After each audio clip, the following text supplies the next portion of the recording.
Jennifer Nagel, Knowledge, A Very Short Introduction.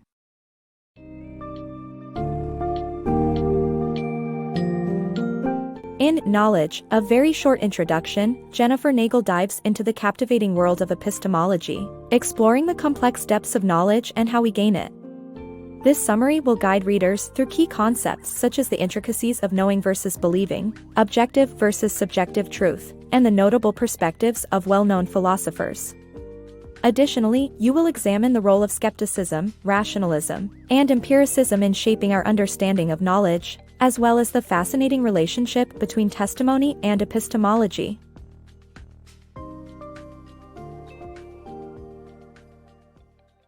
The complexity of knowledge. Knowledge is not just a simple concept as it seems to be. It is not a naturally occurring resource, but it is generated by a knower. The philosophical field of epistemology is devoted to the study of knowledge and to answer the questions of how we know what we know, and what knowledge means. The verb to know carries a complex meaning, and there is a difference between knowing something to be true and believing it to be true. Although some philosophers think truth is subjective, others believe that it is objective and exists outside any individual human self. The challenges of knowledge are interrogated in this comprehensive study. Limits of human knowledge.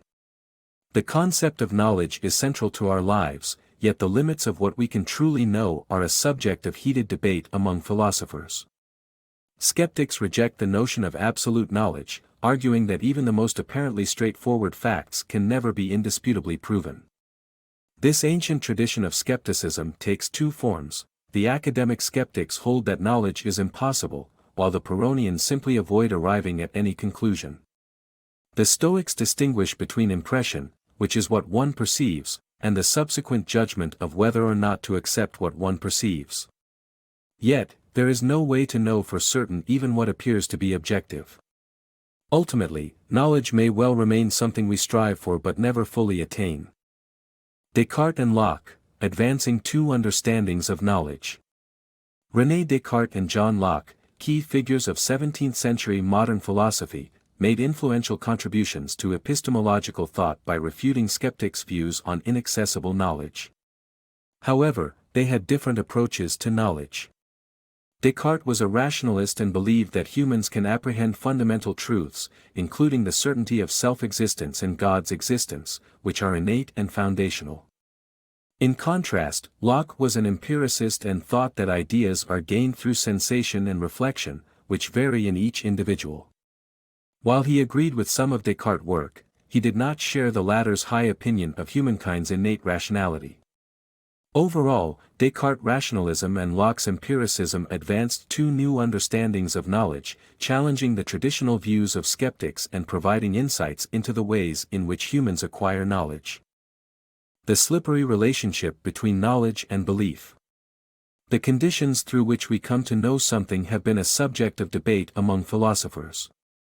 The classical analysis of knowledge suggests that a subject can only know a proposition when the proposition is factual, when the subject believes in the proposition, and when the subject is justified in her belief. However, philosopher Edmund Gettier argued that this is not always the case. Alvin Goldman proposed the theory of causal knowledge, which suggests that belief in a fact must have a causal connection to that fact. Yet, this, too, is fallible. Despite the lack of an exact formula, delving into the relationship between belief and knowledge continues to provide more insights into how we might know what we know. Knowledge and truth. The debate between externalism and internalism in epistemology questions the fundamental concept of knowledge. Externalists argue that any individual can know something without clear-cut evidence, while internalists believe that true knowledge is based on supporting evidence. For instance, externalists claim that to know something about Mount Everest, one must only have a relationship with the fact, while internalists require more concrete evidence.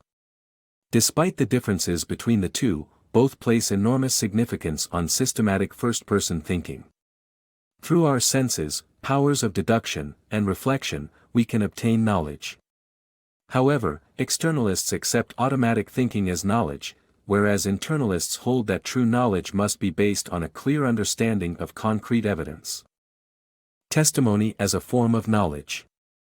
Our knowledge is either first-hand or second-hand. The internalist and externalist schools of thought both see first-person thought as a reliable source of knowledge. However, the issue remains if second-hand testimony counts as a form of knowledge.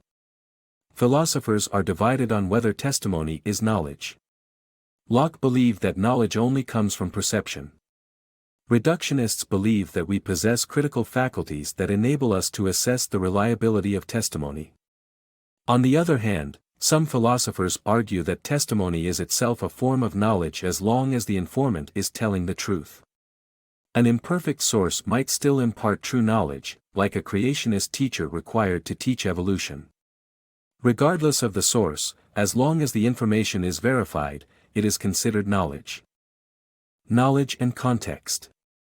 The idea of what we know and what we believe to be true is deeply entwined with context. According to the relevant alternatives theory, the determination of knowledge is based on context. The contextualist's position is founded on the belief that what constitutes knowledge is specific to the context at hand. For instance, a father knows a zebra is not a painted donkey at a well-maintained zoo because this alternative is not relevant within the context.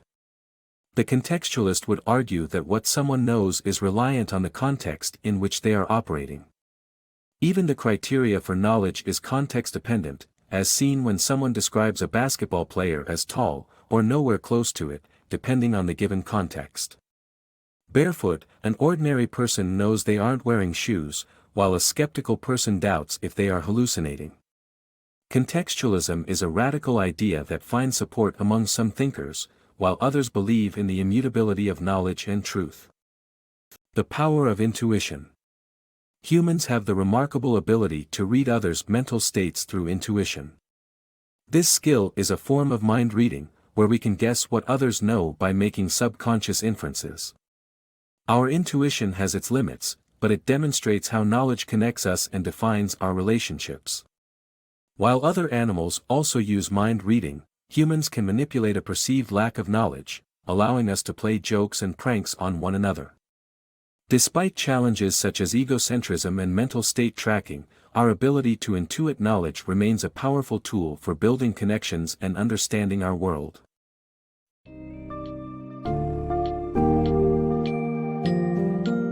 As we conclude our journey through Nagel's exploration of knowledge, it is evident that the complexity of knowing is not easily captured in just one definition or concept.